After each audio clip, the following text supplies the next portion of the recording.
శ్రీలంక ఒక సైబర్నెటిక్ సామ్రాజ్యంగా మారిన ప్రపంచాన్ని ఊహించుకోండి. అక్కడ రోబో రాక్షసులు మరియు ఏఐ డ్రోన్లు ప్రతి కదలికను పర్యవేక్షిస్తాయి. రావణుడు ఇకపై కేవలం రాక్షసుడు మాత్రమే కాదు, సూపర్ తెలివైన ఏఐ రాక్షసుడుగా రూపాంతరం చెందాడు. అతని 10 తలలు ఇప్పుడు 10 సూపర్ కంప్యూటర్లు. అవి ప్రతి వ్యూహానికి ముందుగానే సమాధానం తెలుసుకుంటాయి. కానీ అసలు ప్రశ్న ఏమిటంటే, శ్రీరాముడు ఈ భవిష్యత్ రావణుడిని ప్రతి ఏఐ ఆపరేటెడ్ సిస్టంతో నిర్మించాలని కోరుకున్నాడా? అది తనను తాను రిపేర్ చేసుకోగల మరియు ఎటువంటి దాడినైనా తటస్థీకరించగల సామర్థ్యాన్ని కలిగి ఉందా? లంక చుట్టూ ఒక శక్తి కవచం ఉంది. అది ఏదైనా బాహ్య ముప్పును ఆపగలదు. ఈ అదృశ్య కవచం ప్రతి సెకనుకు దాని గుప్తీకరణను మారుస్తూ ఉండటం వలన దానిలోకి ప్రవేశించడం అసాధ్యం. ఆకాశంలో వేల కొద్దీ నిఘా డ్రోన్లు ఎగిరిపోయాయి. ఏదైనా చొరబాటును తక్షణమే గుర్తించగలవు. నేలపై రోబో రాక్షసుల సైన్యం ఉంది. వారు ఎటువంటి సంకోచం లేకుండా మరియు ఎటువంటి తప్పు చేయకుండా శత్రువును నాశనం చేయడానికి సిద్ధంగా ఉన్నారు. రావణుడు ఇకపై కేవలం అసురుడు మాత్రమే కాదు, సూపర్ తెలివైన ఏఐ అయ్యాడు.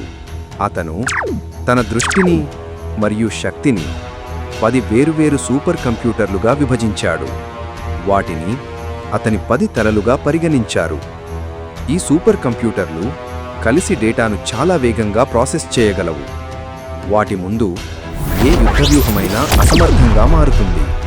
ఈ సూపర్ కంప్యూటర్లు ప్రతి సాధ్యమైన కదలికను ముందుగానే అంచనా వేసి దానికి పరిష్కారాన్ని కనుగొంటాయి. రావణుడి అత్యంత శక్తివంతమైన ఆయుధం ఆయుధ సంచాలిత్ బ్రహ్మాస్త్రం. ఇది భవిష్యత్తును అంచనా వేయగలదు.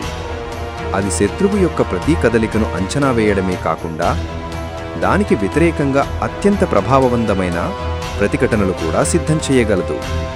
ఈ బ్రహ్మాస్త్రం ముందు ఏ మానవ వ్యూహమైనా బలహీనంగా నిరూపించబడుతుంది. లంకపై దాడి ఇకపై కేవలం యుద్ధం కాదు, ఇది టెక్నాలజీకి మరియు దివ్యతకు మధ్య జరిగిన సంఘర్షణ. భవిష్యత్ కదలికలన్నింటినీ ముందుగానే తెలిసిన శత్రువును ఓడించడం శ్రీరాముడు మరియు అతని సైన్యానికి ఒక సవాలు. ఈ టెక్నాలజీతో శ్రీరాముడు రావణుడిని ఓడించగలడా? ఇప్పుడు యుద్ధం కేవలం బలం మరియు తెలివితేటల గురించి కాదు, సాంకేతికత మరియు దైవత్వ గురించి.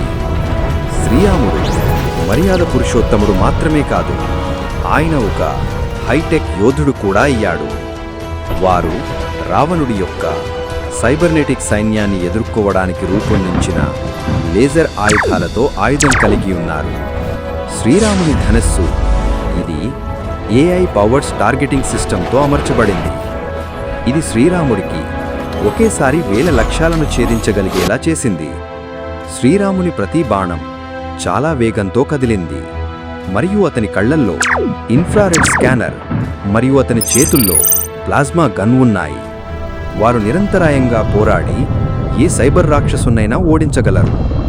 హనుమంతుడు ఇప్పుడు సైబర్నెటిక్ యోధుడు. అతని శరీరం నానో టెక్నాలజీతో అప్గ్రేడ్ చేయబడింది.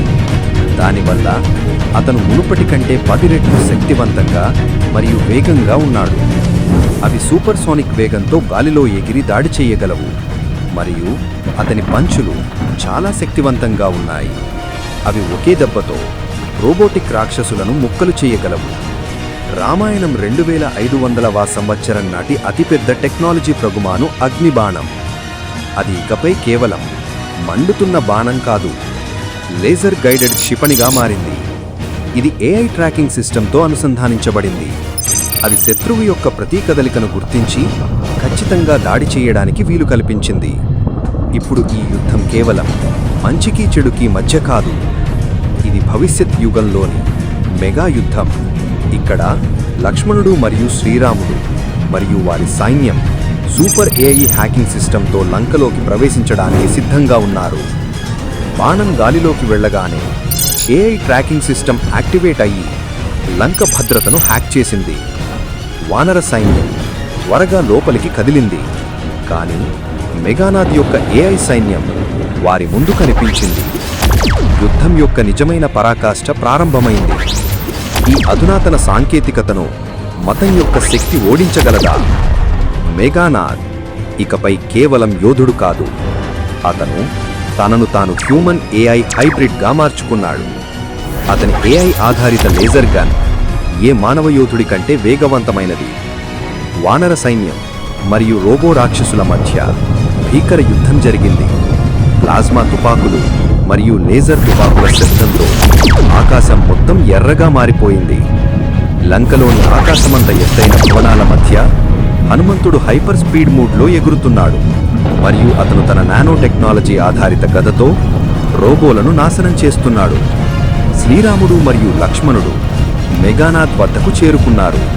కానీ మెగానాథ్ తన విల్లు నుండి నానో టెక్నాలజీ బాణాన్ని కాల్చాడు. అది లక్ష్మణుడికి ఛాతీకి నేరుగా తగిలింది. ఇది సాధారణ బాణం కాదు, ఇది నానో బయో వైరస్. అది శరీరాన్ని లోపలి నుండే నాశనం చేయగలదు. హనుమంతుడు వెంటనే సంజీవని మూలికను తీసుకురావడానికి బయలుదేరాడు. కానీ సంజీవని ఈ టెక్నాలజీ దాడిని ఎదుర్కోలేకపోయింది. శరీరంలో నానో రోబోట్లు వ్యాపించాయి మరియు వాటి శక్తి వేగంగా తగ్గిపోతుంది. లక్ష్మణుడికి అప్పుడే శ్రీరాముడు తన హెడ్ను అభివృద్ధి చేశాడు.